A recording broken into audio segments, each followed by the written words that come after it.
Do you feel emotionally connected to your plants? As if in the process of caring for them, they as well are caring for you? What about planty DIYs and thrifting for plant items? If I have your attention, then the Plants by Wade Lee podcast is for you. Join me, plant friends, as we dig deep and experience the magic of plants.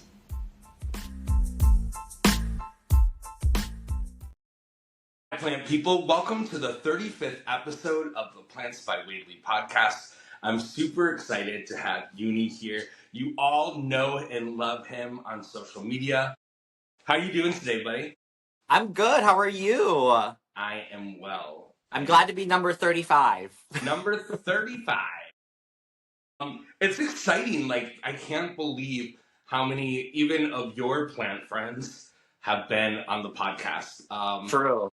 I mean, doing the podcast with Paige, for one, was such a special episode. I had no idea how much I would fall in love with her.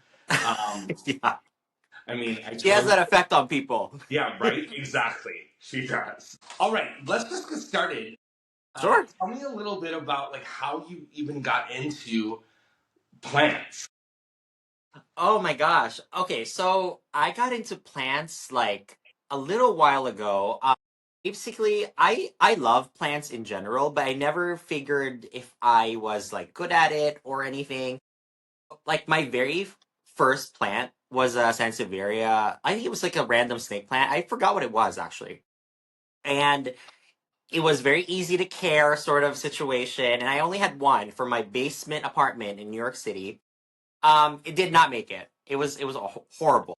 So after that, scarred me for life. I moved on for like years without having plants because even my partner was like not really into plants because he didn't really like taking care of them. Yeah. So like adding that to our house was just like not something that we wanted. But then, like 3 years ago, like my job had Earth Day and they were giving out like tomato plants, and I was like, okay, yeah, cool, I'll get one. And at that point, I've already moved to the Midwest, and I had space, and I was like, okay, let's do the tomato plant. Girl, when it thrived, I was like, I love this. So then we had like salad with the tomatoes and everything. So that's sort of where it came from, and I had That's a whole awesome. garden in the back. Yeah. Yeah, I love that because so many people that I even talk to on here are like, oh, I really never had an outside garden. I just had houseplants. So I Right. love to hear that was kind of your gateway into plants because Right. there's something to be said about eating something that you've grown with your own two hands. Mm-hmm. It really is special, and it really does taste better, Yes. right?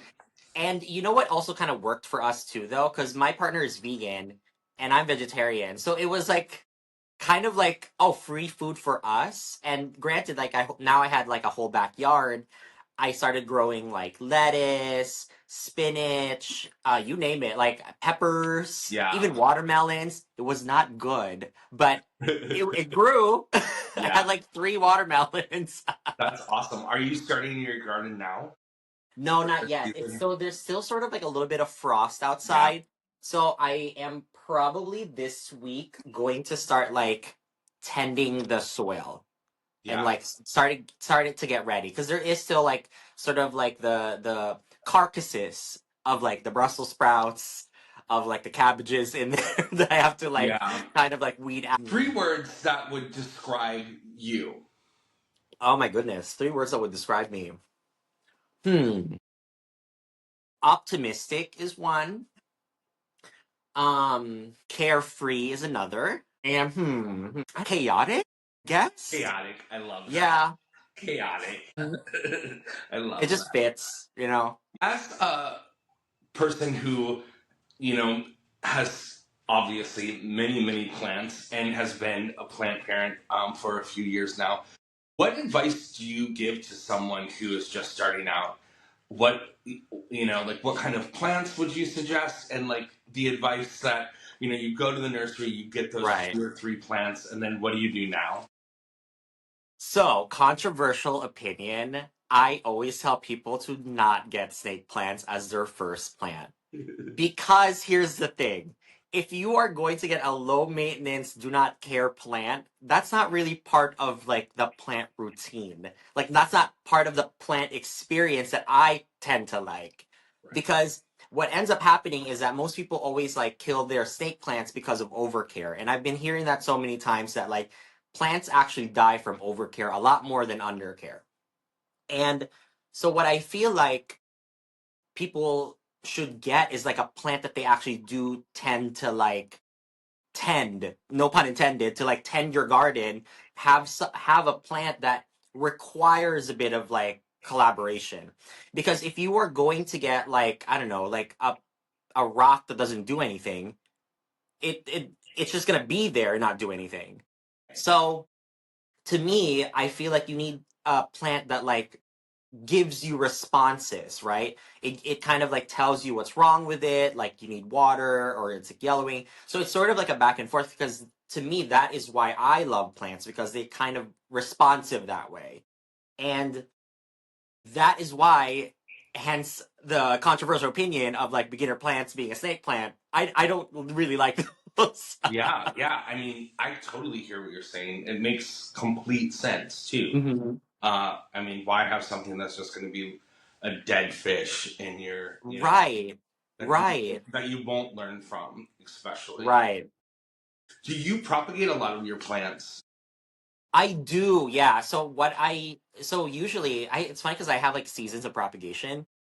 So I tend to propagate around spring, summer, because because I have a huge collection of like pothos, because I collect those. And so what I do is like I do like a mixed grab bag for like in the summer for like $10, like $1 each.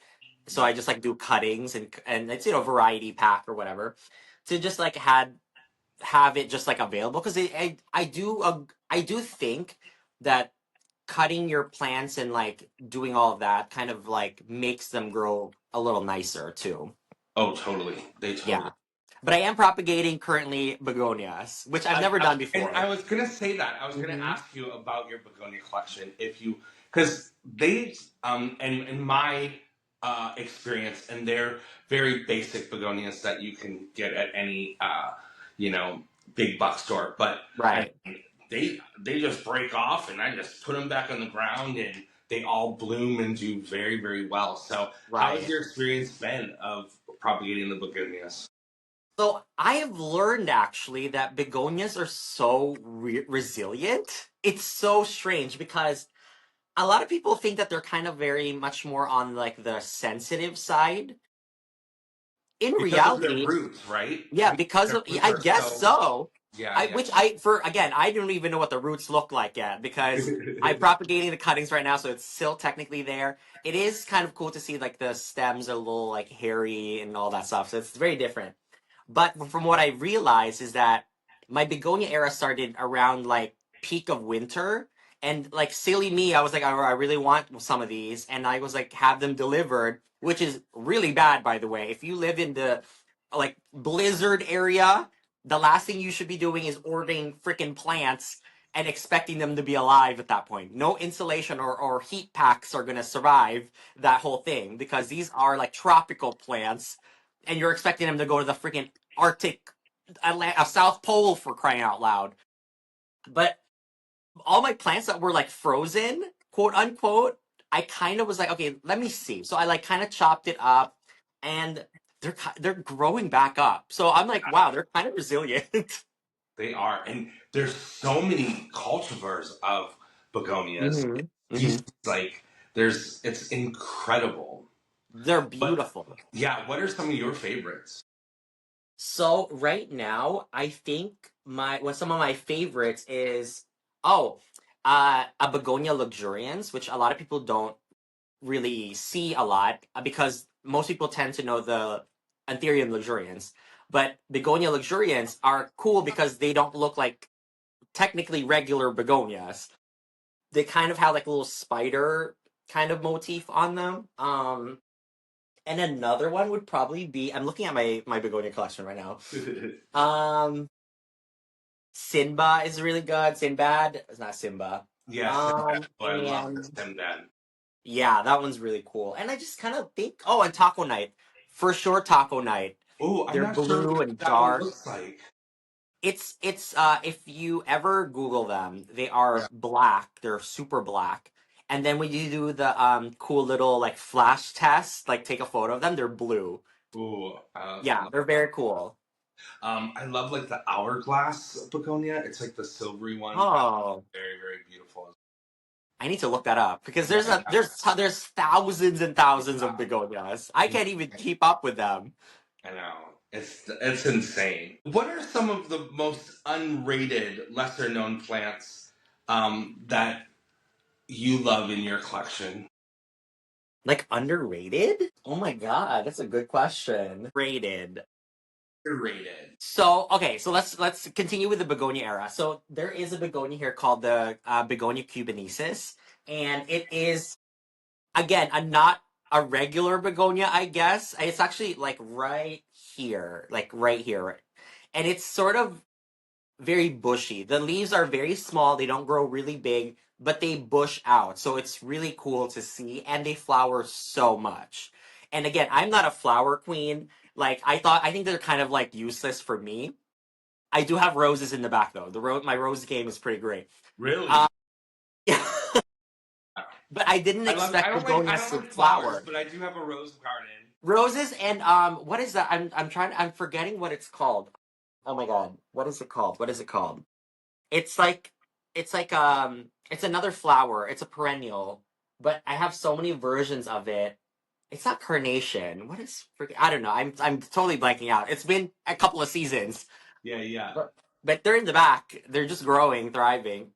Oh, peonies. There we go. That's Oh, what they are. peonies. Peonies. I love peonies. Hmm. Beautiful. Yeah, you can do peonies in the Midwest very, very well. Right, My right. grandma had And a it's big nice. bush. Yeah. Hmm. What color? Like white or the So pinkish? yeah, so I have a couple. Okay, so I have the pink ones, the white ones. I also have the white and pink ones and the white and red ones. As soon as I got the backyard, I was like, let me keep planting flowers in there and to see what happens. Because when we bought this house, I live in a almost 100-year-old house, by the way. Wow. It was built in like the 1930s, 40 something, and the backyard still has like the old like horse shed, which is crazy. And we got the horse stable doors and then like moved it inside this house to use. It's kind of cool. That's Um, very cool. but there is a huge hydrangea bush in the backyard, which is, Mm. you know, as Madonna once said, I loathe hydrangeas, but they're just there. They are so beautiful though. They are. Okay. Yeah, yeah, you know what they are. But they can get pests so easily and like then turn very ugly. So Yes. I don't know. And you know what? I do love the cut flowers aspect of it Yeah. all. You Yeah. know?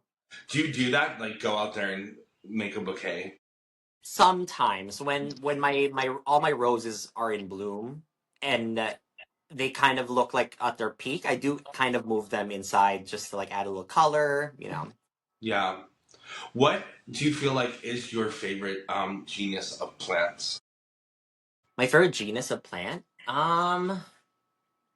You know, surprisingly probably epipremnums, like the whole Yeah. pothos situation. I think I'm more biased to them only because I do think that they are my very like as soon as when I say like my snake plant was my first death, the tomato plants was my gateway. The pothos is what really secured my love for this whole Yeah. thing that you see now. This whole empire of plants Yeah. is truly the reason why I have the collection that I have is my pothos. And with social media, was that something that like you had done prior to being a lover of plants, or did you start collecting plants and then say, "Oh, I'm going to share these on"? I always think that journey also is very cool for plant influencers. Right.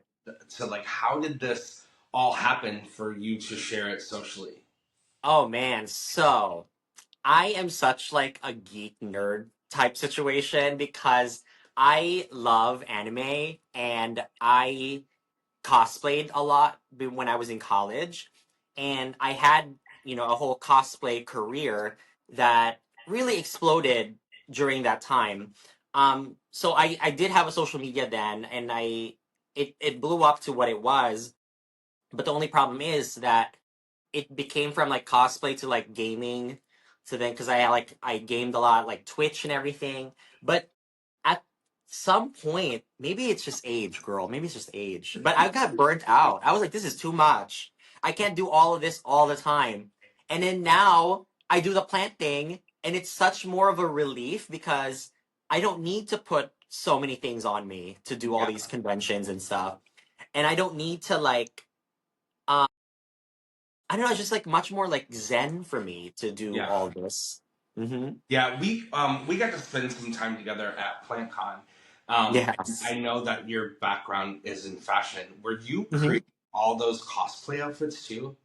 Oh yeah, Yeah, I because I made went all of down a them. rabbit hole the other day after you posted the picture, and I was like, "This is amazing! Thank you. So many cool costumes that, Thank you. yeah, Yeah, I did all of those myself. Yeah. that's amazing. Thank Yeah, you. of course. I So know when many layers of me, by the way. Many, many layers and of me. A that's lot of what's so chapters. beautiful. Yeah, I mean, we are so not one dimensional. We Yes, are exactly. so many facets of who we are, which is cool. And segue into that, like, have you used plants in a way to uh, help uh, self-esteem and mental health? Like, have plants become that for you, like a ritual of self-care? Oh, I 100%. Yeah, I do believe that because I moved to a new state, a new city, a new job, like 3 or 4 years ago, I ended up doing plants because I was home a lot. I didn't go out. The whole Twitch and cosplay thing, I had to stop because I moved, and a lot of the conventions are usually in bigger cities like New York, and I used to fly to all of those. But the thing is that like my access to fabric and all that stuff stopped because I was now here. right. So what I did get access to is a ton more greenhouses around here, a ton more space, a ton more like just greenery and forests and trails and the lake and all that stuff. So it really, I think, kind of like inspired me to like stay at home and do more plant stuff, especially because then we were eating free food at that point. We were doing salads and all that stuff. So there was something there that I was like fully in love with. So it definitely helped me through a very lonely period of my life, and it in a weird way it still is, quote unquote, still very kind of like a lonely, isolating thing because what ends up happening is that like I'm just kind of home doing my plant chores a lot because I do have a lot of plants, and it is kind of overwhelming sometimes. And that's why I'm saying, as much as I promote people to go buy plants, only buy plants that you can take care of because I just feel bad if you can't, you know, Yeah, take care of them. yeah, and it's true. Like, you can have that euphoria of buying all these plants, and then very easily become super overwhelmed with the plant Yes. chores, and God forbid you get a pest. Hmm. And what are some of your kind of like pest control things that you do? Because obviously it happens for you with the amount of plants that you have, like, Hmm. and Hmm. just even typical, mealy bugs and fungus gnats. Like, what are your kind of go-to things to help prevent those or take care of them? Well, I'm a huge, huge, huge supporter of predatorial mites. Only because I think that love I kind of like tend to make it like nature versus nature sort of thing rather than like chemicals versus insects. So to me, I'd rather have beneficial mites around my plant room to like kind of like fix that problem. And it does. Truly does. Like thrifts, I completely eradicated. I've had every plant, every pest in the book. And because of how huge my collection is, yeah, I'm gonna have mealy bugs. And to me, I'd rather have mealy bugs because at least I can see those and kind of like control it as much as I can than like ones that I can't. So right now, since it's like winter, fall, it's been fall, winter. I never do predatory mites because the shipping, I just feel bad. They're gonna get frozen. Yeah. So I do have like the neem oil recipe sprayed around, and it's nice. It smells really nice, and yeah, it does prevent that as much as it can be. But naturally, though, I tend to usually love that. But now that it's almost spring, though, I move some of them outside and like have nature take its course. Yeah, yeah, that's great. What about you? Do you do anything to have pest control? That's a good question, and not really. Like perfect plantonista. Mm-hmm. Um, I have uh, the good old G bottle right here. Yes, yes.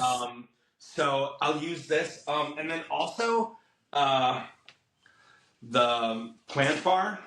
This isn't dead Okay. AF, but dead AF is a good, a good. Mm. But I'm like you, like I keep my back door open a lot in the patio, which is probably not good. But I see like so many frogs and like lizards, and I'm like, they Exactly. have to be, helping with the pest because I'm Oh, for never, sure. knock Yeah. on wood, I've never really had. Oh yeah, that was the question. Have you ever had like a pest problem where it's taken out like numerous plants? There was a moment where thrifts was I found it on my elbow, which was like, oh my god, this is an expensive plant. What is happening to it? And then I realized there were so many tiny little things crawling around with it, and I discovered it was thrifts. And call to action. Shout out to Nature's Good Guy, but like I basically ordered it and expedited these predatory mites, and Yeah, I put most of the infected ones in one room, and then like left it be for like maybe a couple of days, and then I noticed that they were all literally all gone. that's amazing. And they come like in a little pouch of powder, like Yeah, spray. yeah, it's like a little sachet kind of thing that you can kind of Yeah. like hook onto your plant. It's kind of nice actually. Um, did this process like you have to keep it in the refrigerator and no, With the no, amount of plants that I have, I put it all out. yeah, yeah, you just got Mhm. it and put it all out. Have you ever Mhm. tried ladybugs? Absolutely, I tried ladybugs, and there's actually a couple of videos about it in my page. Oh, Um, I they love them. are so cute and so adorable. Um, but having a bunch of ladybugs in your house is very funny because as soon as you get the bag and open it, they are crawling all over the place. So what I did was I left the whole bag in this room. It was like 1,500 ladybugs. Yes. And let me tell you, I did not use 1,500 ladybugs. What I did was, obviously, I couldn't count all of them. Right. I halved and halved it. So, like, once I released the amount that I released in here, I grabbed most of it and let it go in my vegetable garden because it was also at a time kind of getting what is that called, cabbage moths or Cat, something, and it was like cat infesting my worms. Uh, cabbage. Yeah, so like they took care of that too. So that's what I'm saying. Like nature versus nature is a lot more powerful than like chemicals. yeah, yeah, and then you know that your produce is going to be safe and your plants are going to be safe. Right, right. Favorite species. How many plants do you have in your collection, you think? Ooh, I don't know. Like, I keep saying 200, Yeah, but but that in was my 200. head, yeah, yeah. I think in my head, I'm like, I think it's over 200. So I'm just gonna say 200 That's because hilarious. this alone right now is like I would say 50 right Yeah, here, and this is like another 50 over here. And then what you guys don't even see is like the back of this is like my whole trellis, which you also have, I noticed. You're yeah, sitting in one of them. But yeah, it's like a bunch of trailing plants just like all over my like uh, background. And then my that's so greenhouse has all my begonias. Yeah, it's been a whole thing. I had smart. no my glass cabinets are Oh, your inside. glass Yeah, cabinet. I Yeah, yeah, have two, which no one like rarely I show them. Like usually people see this in my videos, but yeah. I actually have like a ton more like on the other rooms. I love. I'm trying to condense it. I'm trying to at least. Yeah. What was your experience like when you went to your first show, your first plant like convention or show? How long ago was that?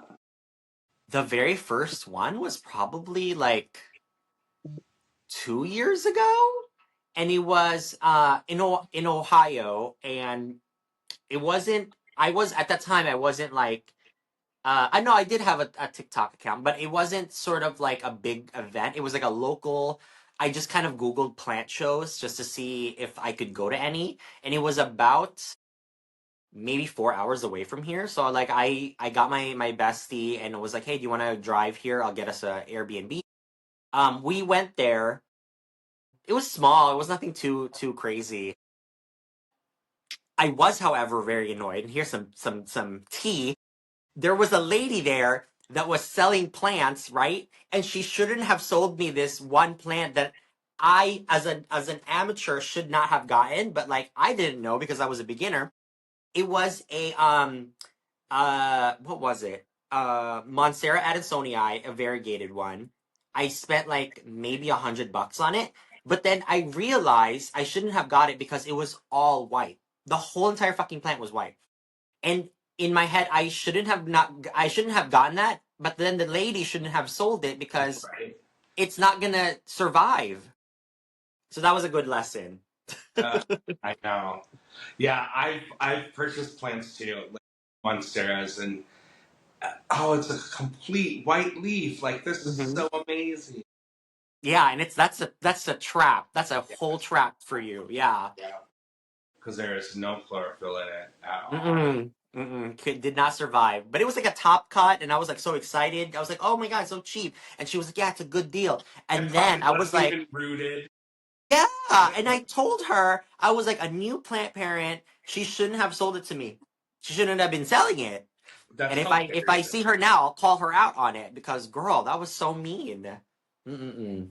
That is hilarious. Yeah, I asked you because like PlantCon was my first experience at a plant show, and I was just like, "Whoa! Like this is what's been going on behind my back all this time." I had no idea. Is wasn't it amazing? It was really really cool.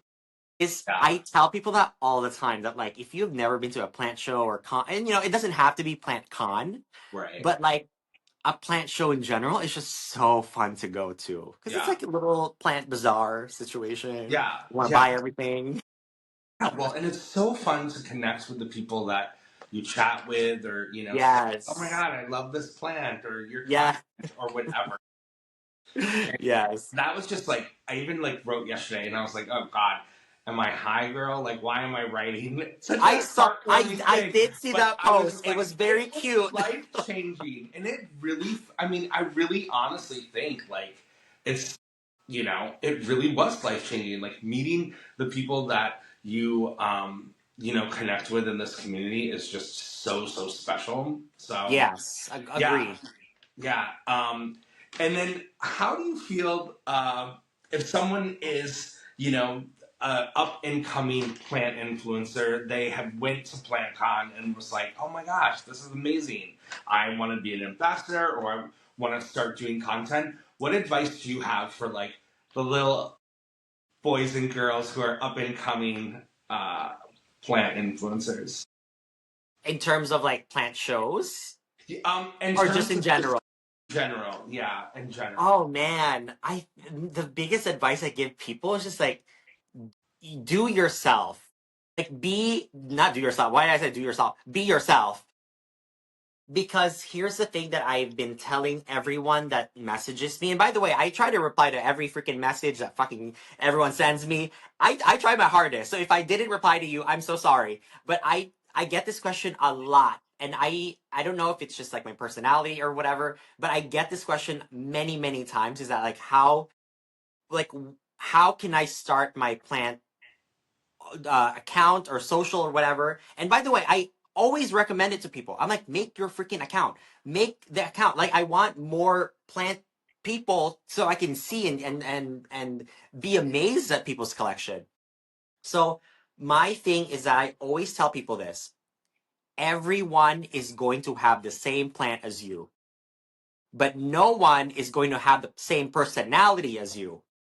So anyone can talk about a freaking golden pothos all they want to online and on the internet, but what about you is loving and drawing yourself to this like pothos or golden pothos. It doesn't have to be a pothos, obviously, but everyone and their mom has one, Right. and everyone will talk about it over and over and over again. So I always tell people will love plants no matter what. People are going to stay for you and what you do in the plant space that you are in, you're part of. So I always tell people, be yourself, do content that is particularly interesting to you. You know what I mean? Because I know for a fact that like everyone is eventually going to be talking about the same plant. But at the end of the day, it is your personality that is going to shine through no matter what the outcome of a 5 million Golden Pathos videos out there. Right. Yeah, it's so true. But yes, go to plant Great shows advice. too. Yeah, go to plant shows.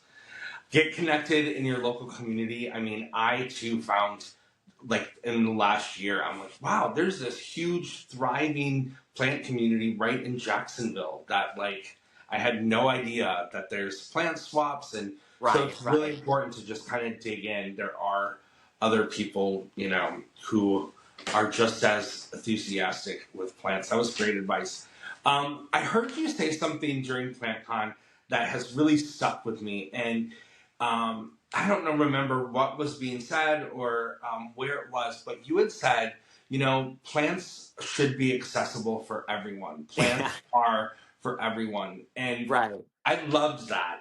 And it stuck with me. And I think, what does that mean to you? Like, as a plant person that, loves this plant, but it's $4,000. And Right. yeah. So let's put it in perspective, right? And I say that with like such respect to plant businesses, right? And I'm not saying that like plants should be $1 each. That's not what the whole point was. I think for me, I understand where a genus or the commodity of a rare plant is going to be expensive because no one's ever going to see it. You're the first one to discover it, yada yada. But that's not what I'm talking about. See, I was born here in New Jersey. Shout out to New Jersey. Love being in Jersey. But the thing is that my family actually moved back to the Philippines when I was like about 1 year old.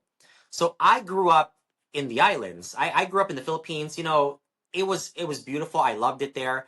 I still love it there. But here's the problem that I kind of discovered while being in the plant community. A lot of the plants that they're selling at some of these booths are like everywhere in the Philippines. They're kind of like common, regular plants that are like growing outside that they're not technically house plants. And I'm talking about like the aglonimas, the Cebu blues, like those are all literally from tropical areas and like that whole part of the world. I don't like it when I see a plant that I've grown up that are just weeds that we're trying to get rid of be here for $500. Right. That sensitive plant, I forgot what it's really called, but do you know those ones that when you touch it like Yeah, folds in? yeah. Um, Girl, that is a weed back home. That's like everywhere. And yeah, I see those prices skyrocket because they move and all that stuff. And I'm like, oh my God, girl, this is kind of ridiculous. So to me, that's what I mean by like plants should be for everyone because at the end of the day, you don't own plants. Mother Nature does. That's the outside. You are just basically grabbing it and then packaging it and then giving it to someone else and paying like $500 for it. So that's what I'm saying. Like, I think at the end of the day, like we have to understand that yes, you've discovered a new genius and whatever. Yeah, capitalize that. Do whatever you need to do. But at the end of the day, like you have to understand a lot of these plants have been poached from other countries, third world countries mostly, and be sold here for thousands of dollars. And it's become a huge market that I simply just do not like anymore because, again, these were never ours to begin with, Right. and It's all we in. are collect. Yeah. Yes, Yeah. so that's my whole like thing about it is that like I do believe that like at the end of the day these are house plants that give us such care in return that I don't think that it's necessarily right for for us to be spending thousands and thousands of dollars for a common plant that's outside of where you are because people want to make a profit. Do you know what I mean? Yeah. Totally. Totally. I'm done Yeah. with my rant, everyone. I'm done. No, I love it. I'm glad that I'm glad that you talked about it because there is something to be said too about these growers, and there is a lot of money and time that they put Yes, into taking care of these plants. So when you price a plant for 30, 40, $50, like I get that. But I get you're right. that. But you're right. Like it's, these plants that are being highly recreated and propagated, and you're selling them at crazy prices that, the regular Right, plant parent are having hard times to afford, and then right. like these grow like weeds. So why are we doing this? Yeah, Exactly. And it's, again, it just goes back to like my love of nature, right? Like we all love nature. And I do think that there's something to be questioned here for the fact that like nature can run its course and it could grow outside, but what happens when someone just like cuts it off, propagates it a million times and starts making money out of it, you know?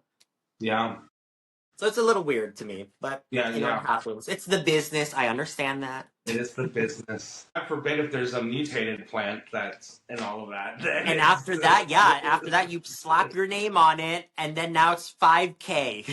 yeah.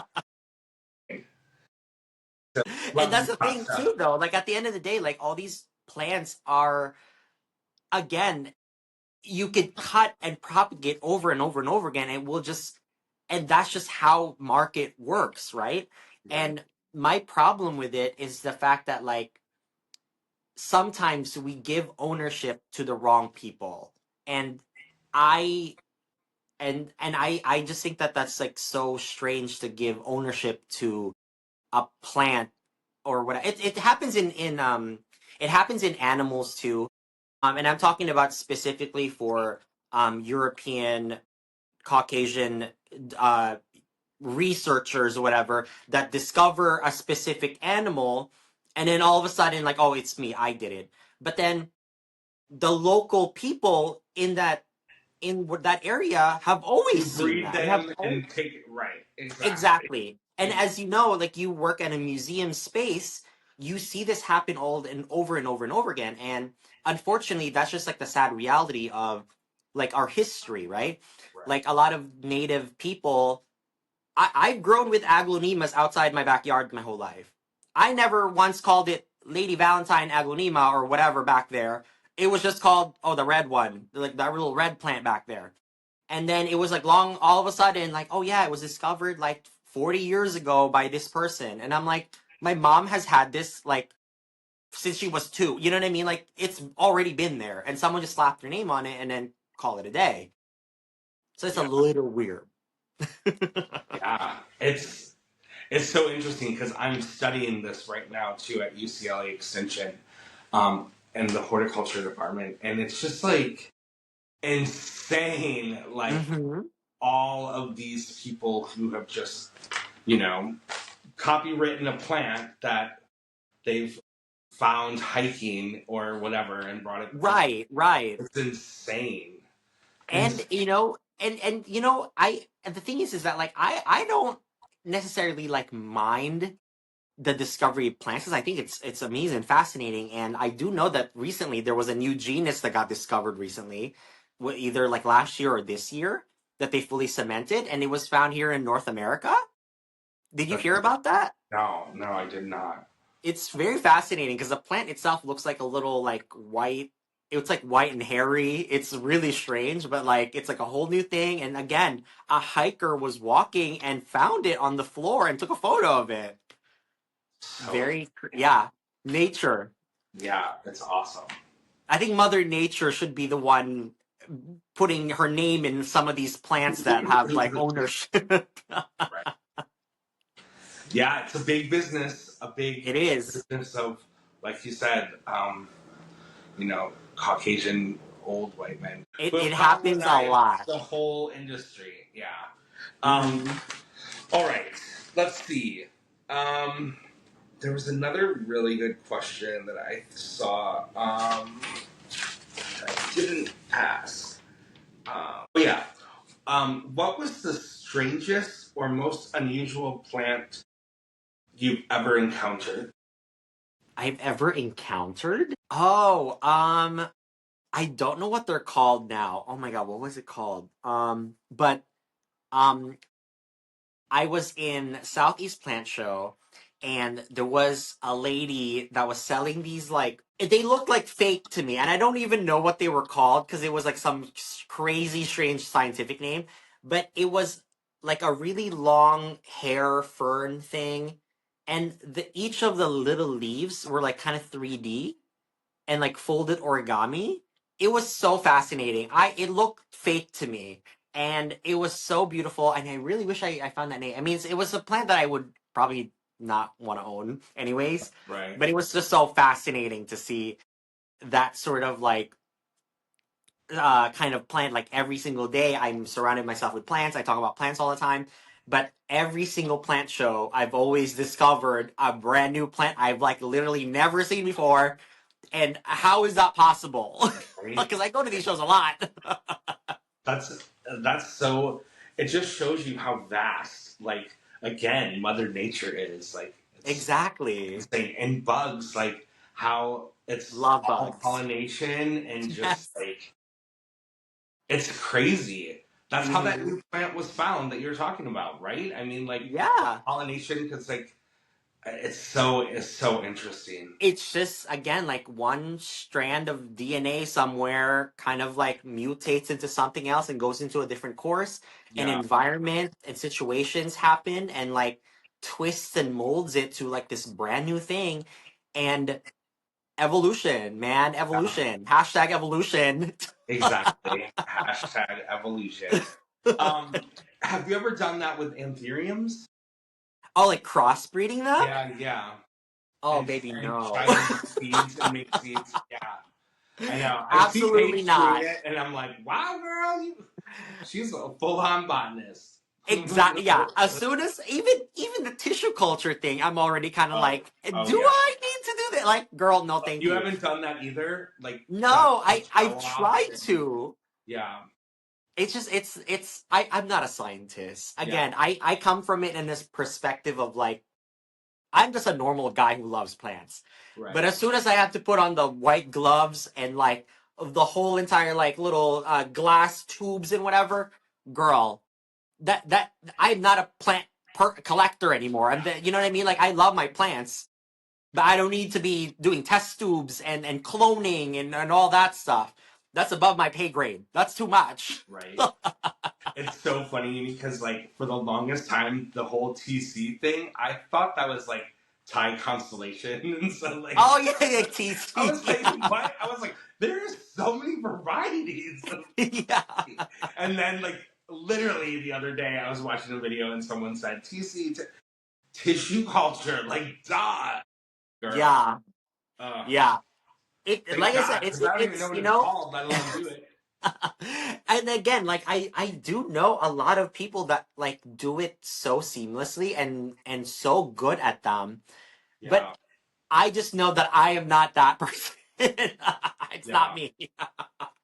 Yeah, because I've seen like Jeannie, like Urban, uh, she's done it multiple times, and the plants are growing. And I don't understand like the gel and like you I have to don't. get all Yeah. that gel off, otherwise the plants Mm-mm. die.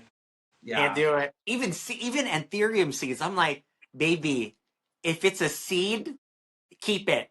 When it's like maybe this big, I'll take it. But Yeah. even this is pushing it. Right. Shout out to Jeannie though. I was talking to her yesterday, and like last night she called me, which is so funny that you mentioned her. Yeah. Shout out to Urban. What's next for you? Do you have Oh, any exciting things planned? Shows? Where okay. can people see you? That's there's so many things that are happening this year because again, I say this with such love to the plant community. I never expected my life now to be the way that it is because again, I've had so many chapters and I had to close them because of it was gotten too much for me to handle.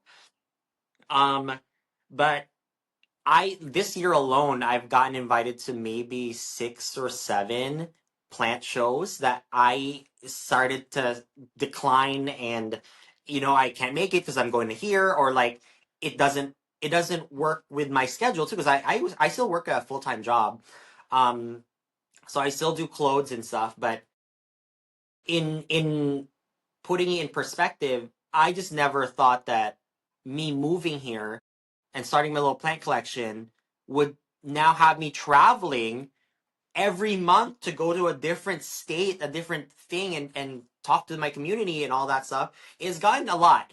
And which is crazy because I was just talking about like I got overwhelmed. But the difference between this and like my previous chapters is that I get to be like this. I Right. don't need to put on a wig or do the thing or like be in like performances because I used to like do like full on performances with the outfits and all that stuff. Like it's like drag, you know what I mean? Like traveling with the gig and the makeup and whatever, girl, it was too much. But now I could be in sneakers and Right. talking to everybody, giving people hugs and whatever. I couldn't even do that with my outfits sometimes. It was too much. But And you get to shop along the way. yes, exactly. But yeah, no, I'm going to be in a couple of different plant shows this year. I'm for sure going to Southeast Plant Show. Shout out to the Southeast Plant Show. Erica has been she's like sort of like the creator kind of person. So I worked with her last year. She was kind of like I'm extremely loyal, right? I'm a very loyal person. So, and I work with a ton of different brands and stuff. But my thing is that like if you treat me well, I will always come back and do the thing for you and whatever you need. And Erica, she's my gal. She invited me again. I was very honored. Big Plant Expo is coming up, and I believe are you going to that one too? No, I'm going to Southeast. Okay, I'll see you there then. Yes, I'll Um, do that. that one's great. Big Plant Expo is the one that I'm going to this year that is brand new that I've never been to, but it's a state that I've never been to. So I was like, yeah, I'll go. So that's this summer. Mostly I'm knock on wood, maybe the plant cons, Yeah. Houston, Dallas, New York, whatever. Hopefully they New invite me York. back. Yeah, New Yeah, York. crossing my fingers. Girl, Bring me Kenny, back to invite New us York. back. I love it. um, and then in terms of like social stuff, I have a YouTube that's going to launch this summer. So go follow me there. It's the same name, Juni.plants. But yeah, I'll be sort of doing a lot more stuff on the internet, I guess, like making Yeah. my little rounds and all that stuff because again, I'm very fortunate and very lucky to have this space that my supporters have been kind of like putting me on, which I'm so humbled, which is crazy to me when I go to these plant shows and see so many people that know me, and I'm like, whoa, this is so cool. Um, and for the first time in my life, I felt very appreciated for me and not for the characters that I built and pretend that they're me. Because Yeah. it was sort of like a mask situation thing. Like no one knew who I was, but they knew who the person was. So these plant shows have really showed me that people enjoy my content and all that stuff. So shout out to them. I love my little community, which is what they call themselves. Junie, experiencing you at the plant show was just a breath of fresh air. You are such a cool guy, and like We were neighbors. it really was special to see you interacting with. I hate to say fans because I just feel like plant friends, but with the people who genuinely wanted to come and say hi to you, it was just so so sweet to also see you be present for everyone and give time for everyone. So then when you say things like plants should be for everyone, I really believe it. I think you're a really special guy. That's why I was like, Oh, thank you you. have to come on and let's have a plant chat because Oh, thank you. it's Thank you so yeah. much. And it was definitely a fun kiki. We will have to do it again. We should. We Yeah. shall. And we always Yeah. do. And I will see you in a few months in Atlanta, Oh, yeah. the Southeast Plant Show. So When thank is you. that? June, the end of June. June. Everyone, we'll see you in Yeah, June. right. Oh, and shout out to Rachel from the Big Plant Show? The Big Plant Expo. The Big Plant Expo. I love Hmm. Rachel. Yeah, Um, she's a she's riot. crazy. She's She crazy. just messaged me this morning because I was wearing like a mushroom sweatshirt or something. She messaged me like, where'd you get that?" She's so cute.